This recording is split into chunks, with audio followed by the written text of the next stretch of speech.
Shalom, saints. Well, I greet you on this 20th day of the 7th month, which will be the 6th day of the Feast of Tabernacles. Here at the Multitude of Christ Ministry, my name is Raah. Greet you in the Heavenly Father, Yahweh, and His only begotten Son, Yahweh Shai, or Yeshua, Yehoshua. And today, hey, listen, we got to talk about it. You know, we anticipated a pretty bad rainstorm coming. And about midnight last night, guess what? Pretty bad storm hit, lightning, 25-mile-per-hour wind. I mean, the wind was blowing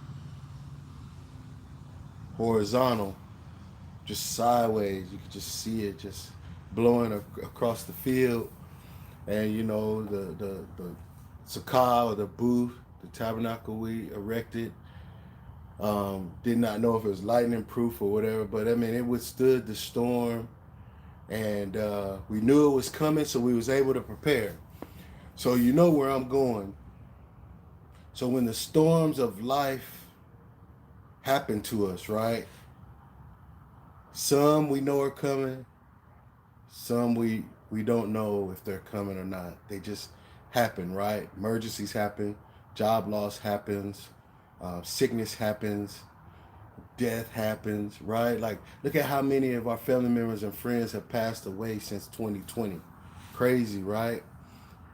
And then you look at what now, you know, if you don't know, I used to work in the banking industry, actually. So if you go downtown, you see that huge Bank of America in Dallas. I used to run that location, right?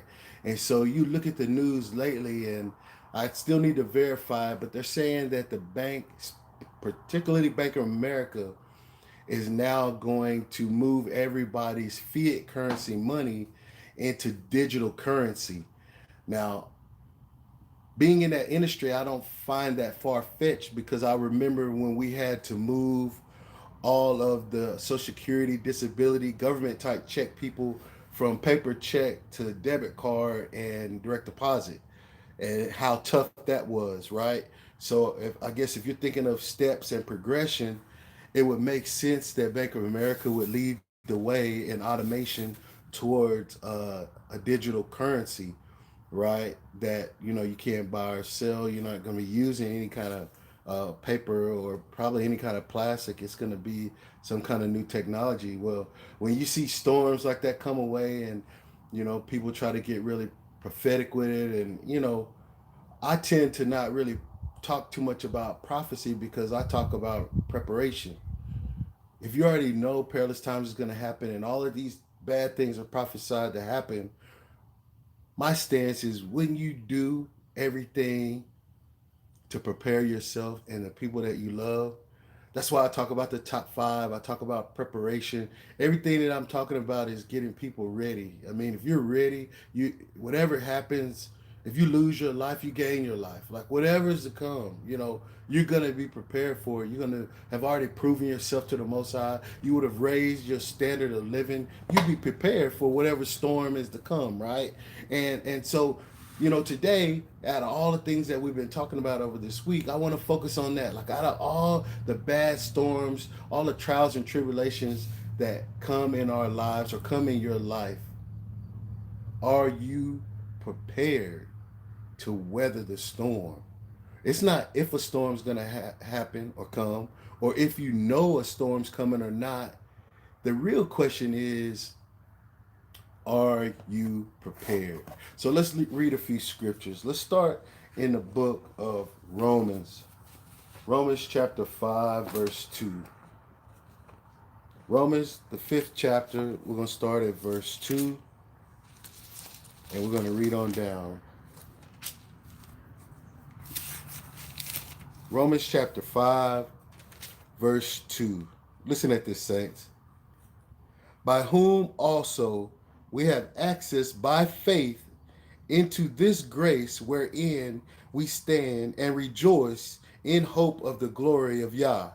And not only so, but we glory in tribulation. Now, I don't know a lot of people glory in tribulation except if you're prepared.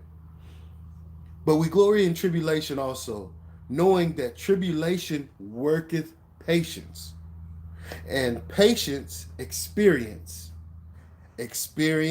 hope, and hope maketh not ashamed, because the love of Yah is shed abroad in our hearts by the Ruach Kadesh, which is given unto us.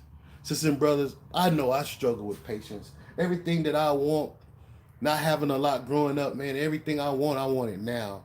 I don't want to wait for it. Like if I have the means to get something, I'm bad about that. If I can get it, I want to get it. I want it now. I don't want to wait for it. And I would say that the convenient technologies that this world has provided has just made that habit expound more, right? Everything is fast, convenient, um, full of things that will hurt us just to get it to us faster, right? And so when you look at how do we get this patience, I mean, basically, you got to be going through something to build up patience, right? I've always prayed for, y'all help me with my patience, but I've figured out that through life, I've only gained more patience and became the person that I am now from my youth because of going through those hard times, right? Going through those job layoffs, going through the homelessness, going through just making bad financial decisions. Going through those things has led me to where we are today, right? Let's continue. Let's go to Romans chapter 8. Romans chapter 8. Flip over to Romans chapter 8. We're going to read verse 24 and 25. Romans chapter 8, verse 24. For we are saved by hope. Wait a minute.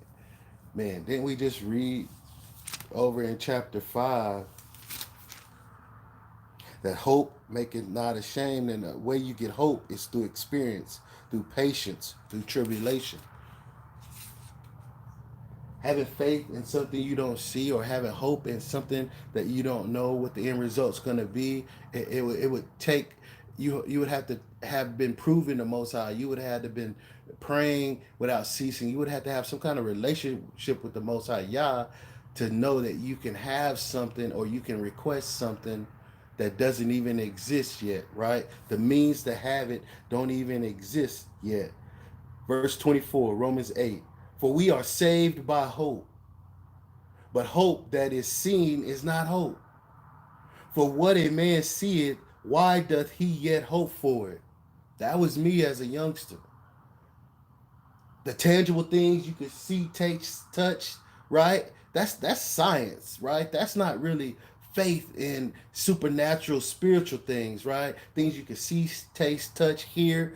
But faith, it comes blindly. You don't know where it's gonna come from, but you're hoping in something, and you're hoping in a result. Our ultimate goal is to make it into the kingdom. But before we make it in the kingdom, we want to live a life of prosperity, not a life of pain, right? We know the storms, the trials and tribulations is going to come. Me at this point, I know when I see it now, I'm going to make it through. So now it's about the journey, walking through the trial, walking through the tribulation, walking through the loss, walking through the pain. Now I'm able to coach my family, to coach myself. Okay, now it's about the journey through. Now that I know and I believe and I have a built up faith and a built up hope that I know it's grass is greener on the other side. I know there's a light on the other side. See, I'm now my faith and my hope. I know I don't see where he's going to take us, but I know we've prayed, we've supplicated, we've labored, we do the work. So now you have to believe in yourself that the end result is going to be what you ask for. You just are going through the mud, you're going through the muck, and you can't see it right now. That's how you build yourself up with experience, with going through things. That's how you're able to help yourself and help other people, right? Verse 25, but if we hope for that which we see not, then do we with patience wait for it. See, that's where you get immaturity. See, when you're young, you just asking for things, and man, it just don't seem like God hears me. Yeah, it just seems like you don't want to answer my prayer. I mean, how long is it gonna take for him to answer my prayer? Everything is like now. Yah, help me now. Like, Yah, where are you at? Like, how long is this tribulation? How long is this thing gonna last? But what you have is a lack of experience, a lack of maturity, and a low level of faith that has to be built up over time to where you stop saying those things, right? It's hard to give someone your experience and your life journey. You can tell people about it all you want, but until they walk the walk and they go through those trials and tribulations and those storms, and they prove Yah, and they prove themselves walking through the muck, going through that struggle with faith, with confidence, with belief. Like, how could, what good is the Yah answering your prayer on the other end, and you went through it defeated, worried, in fear, stressed out, your face broke out, you lost your hair, you got shingles, right? You're hyperventilating, you got anxiety, you put yourself in the hospital, and then he answers your prayer. What good are you? What good are you going through a trial and tribulation, going through it the wrong way? So when you know that your faith has excelled and you've gone to the next level, is when you know you've gone through experiences and you have that real life training, and you've proven yourself going through that trial and tribulation. No one else can do that for you. You could watch all the tapes, you could follow all the teachings and different teachers, but until you go through the storm the right way, the Most High can't take you to the next level.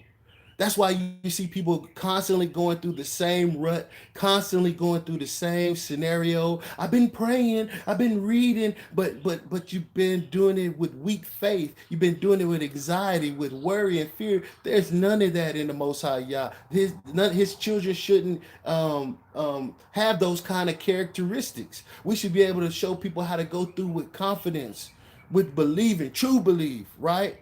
He already said that people got the lip service, but their actions aren't lined up. So we don't want to be those people who go through situations the wrong way, right? And that's why people are watching us, because you went through the same job loss I did. You got the same grandmama I did. Well, why are you so happy? Well, why are you so full of joy? Well, why do you believe you're gonna make it through? What makes you different than me? You're my brother. You're my sister. You're my uncle. Like, you're going through the same thing I am. The plant shut down. The city. Everybody's losing their housing and job. Well, why are you so happy? Well, why do you think you can overcome? Why is your faith so strong, right? Let's go to Romans chapter 15. Let's continue. Romans chapter 15, verse 4. Sisters and brothers, where is your faith? Have you built up the spiritual patience, right? Not just can people see if you're impatient or patient physically in the flesh, but spiritually, have you built up the tolerance to weather the storms? We know it's coming. We know this winter. We know they're planning all kind of things.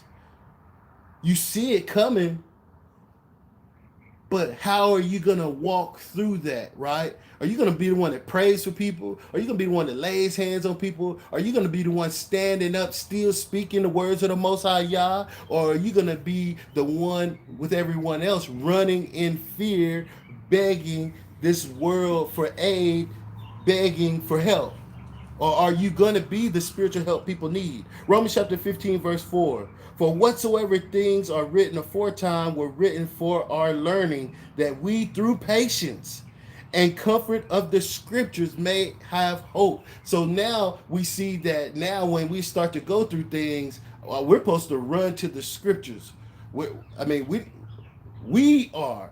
So think about that. If you got a middleman between you and Yah because your prayer isn't developed and your scripture reading and your knowledge isn't where it needs to be, that's delaying your response time from the Most High.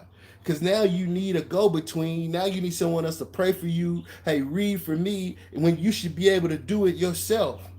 So at the Multitude of Christ, man, I'm trying to build people up to be strong for themselves. Don't be dependent on me. Yeah, I'll be here for you, but man, that delays your response time because you're going through the storm. I'm not going through the storm. I'm interceding for your storm, but you can get a quicker answer if you have a relationship, if you're in these scriptures yourselves, sisters and brothers. That's what it's about. Is hey, the storm's coming, perilous times is coming, tribulations is coming. I need to build myself up. Yeah, everybody's healthy, everybody's alive now, but people are dropping like that. Situations is happening just like that. So are you ready? Are you preparing yourself now when things is good? I'm on the up. Everybody's happy. Everybody's walking in the truth. Everybody's keeping the faith. Everybody's keeping Shabbats, keeping feast days. Everything seems great. Well, you know what I've learned, and I'm gonna tell you the secret. When everything's good and you seem like you're at the mountaintop, that's when you need to store up your prayers. And that's when you need to get ready for the turbulent because hey, say it's coming. So you built up, everything's good, cars running good, house is running good, jobs going good, everybody loves me, everything's good. And that's when you need to pray the most, read the most, and get ready for the storm that's coming. Because whatever the devil tried to get you with last time, he's gonna come back and request double. He coming back and try to hurt you worse than the storm you just went through. That's why there's levels to this thing, and you can't help nobody if you ain't went through something and overcome them the right way. Do you hear me, sisters and brothers? If you haven't gone through it and overcome it, then who can help? Who can you help? What are you gonna tell them? You ain't went through nothing the right way. You don't have anything to say when that sister is going through the exact same thing you just went through. That brother is just going through the same thing. You just overcame it. That's when the Most High has equipped you to prepare them and to go through the storm. But how did you go through your storm? See, if you don't want to tell people how you made it through your storm, there's the problem. Shalom, sis, all praise. Now that's what it's about. Now that I've gone through something, I gotta tell you and help you get it through it the right way, not the wrong way. Right? Let's go to James chapter 2. James chapter 1. We're gonna read verse 2 through 4. James chapter 1. All praise to everybody jumping on, man. I'm just reading a few scriptures. I don't know wherever you're at, wherever you're tabernacling, if you had that weather come through, but right now through Texas, up here at the Northeast, it came through last night like it was trying to tear up something, like it was trying to destroy something, right? Like a lot of you sisters say with your baby daddies and, the storms that you went through with family situations and men situations and wife situations and job situations. It seemed like the storm came through and just tried to take you out. Well, guess what? That's kind of what that storm felt like last night. It was coming through trying to do damage, right? And if you haven't built up your faith, it is gonna rock you to the core. It could take you all the way to the beginning. And who wants to start over, right? That's why we've been talking about proving yourself to yourself that I am what I say I am. I believe what I say I believe, and I'm gonna stand on the word of Yah, right? Then you're gonna raise the standard. So who I am today ain't gonna be who I am tomorrow, because I'm gonna increase. And by next year, this time, I'm going to even be stronger, because you already know the enemy is preparing strategic weapons, things to destroy lives, destroy families. So what better way than to prepare you and your family while you're on the uptick? Because when things start going down, you can remind your kids and remind your husbands and wives and family, hey, y'all remember when we was up, all that we was talking, all those great things we were saying, all how much we love y'all, all how much we was standing fast. Okay, now that a little turbulence has happened, now we gonna fall away from the faith. Now we not who we said we was. Now all those people that we helped, all those people that are watching us, all the people that are watching our ministry and watching our lives, all the family members and friends, now we're gonna not be the truth. Now they see some kink in the armor, and now we're the ones crying, we're the ones weak, we're the ones sick, we're the ones worried. Oh no, sisters and brothers, just say it ain't so. That's what this whole week is about, building the saints up, right? James chapter 1, we're going to read verse 2 through 4. And it says, "My brethren, Count it all joy when ye fall into diverse temptations. Man, we done now the elder James is saying it. We heard Paul say it to the Romans. Now I'm looking at you, sisters and brothers, and I want you to look at me, right? We're supposed to be proving it to ourselves. Now other people can see it. The Most High can see it. Now we can say, Most High, prove us. Okay, now we seeing now the elders is saying, count it all joy. You know, they was trying to kill the elders. They was looking for James and Peter and the people that walk with Christ. They was trying to kill them. They weren't trying to have no conversation. Hey, come tell us about Yeshua. Hey, come tell us about your house. They weren't trying to have no conversation. They were trying to kill these brothers. And these brothers, at the same time that people trying to kill them, they are trying to raise people up and raise the standard of their belief and their faith, right? But here go the elder James saying, count it all joy when you either know the storm coming or the storm is here. Count it all joy because these tribulations, they work your patience, right? They give you the experience. They increase your hope. Verse 4.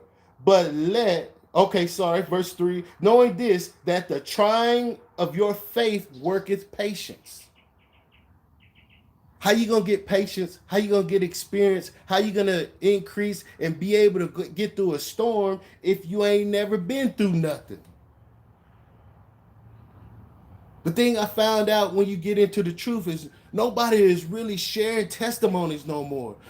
You know, it's almost like people hate on you if you tell them a testimony, like no one's happy for you that you overcame.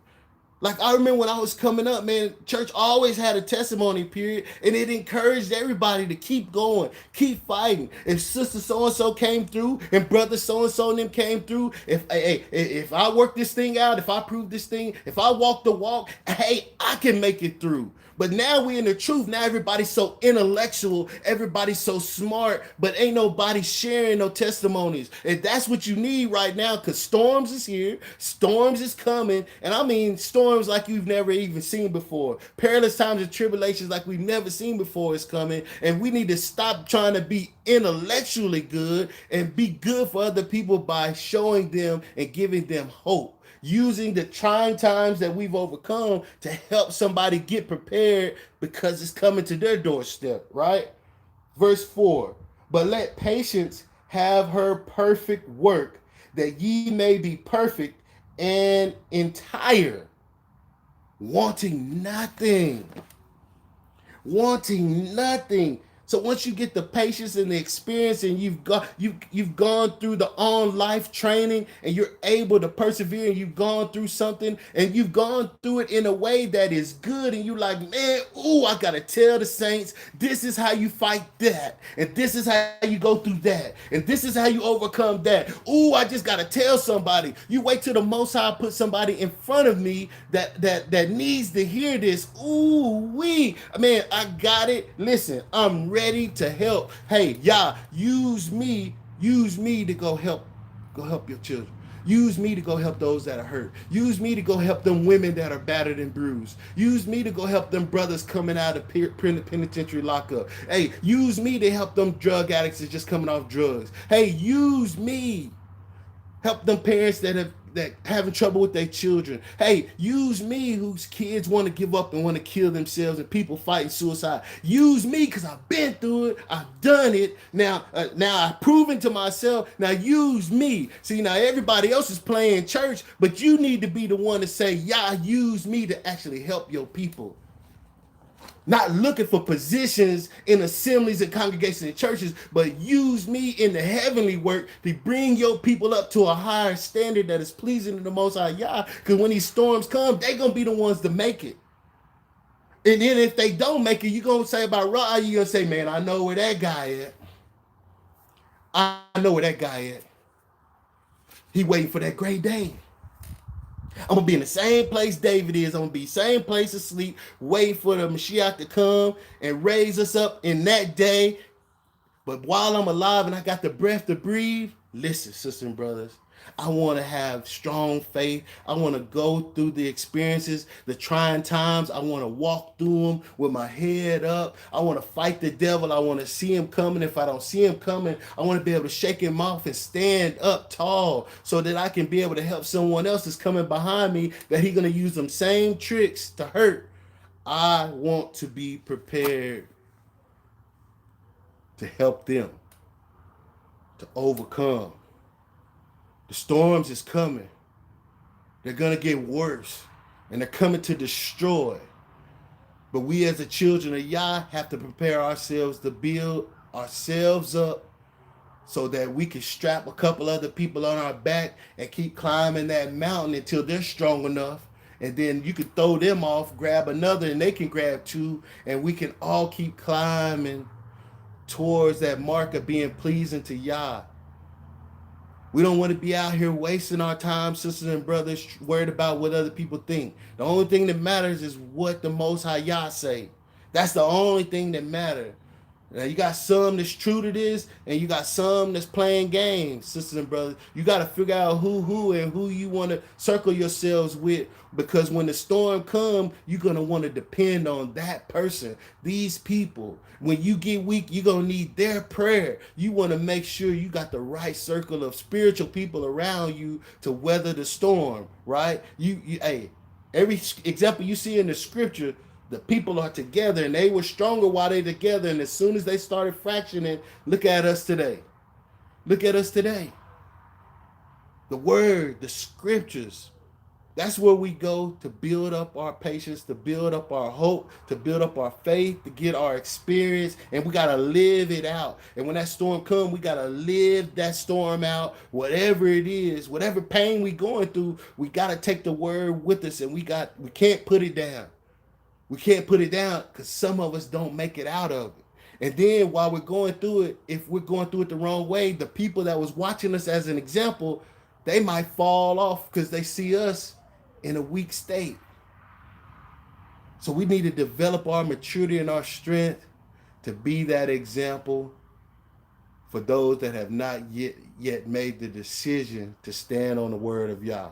And with that, I've gone over my time. I got a little excited, but hey, it's the 6th day, and I'm trying to rejuvenate that energy. That storm came, tried to wipe out the tent, wipe out everything. Lightning, it was flooding, it was the craziest thing. But you know what? We're equipped for the battle, are we not, saints? Let's pray for one another. Let's pray for our families and friends. Let's get our top 5 just talking about the word of Yah, just talking about the scriptures. And next time, this time next year, it's going to be more saints. If Yah will that we see another tabernacle, we need to be praying that it's more saints join among us. I love you. Keep tabernacling. Till tomorrow, if y'all say the same, y'all bless.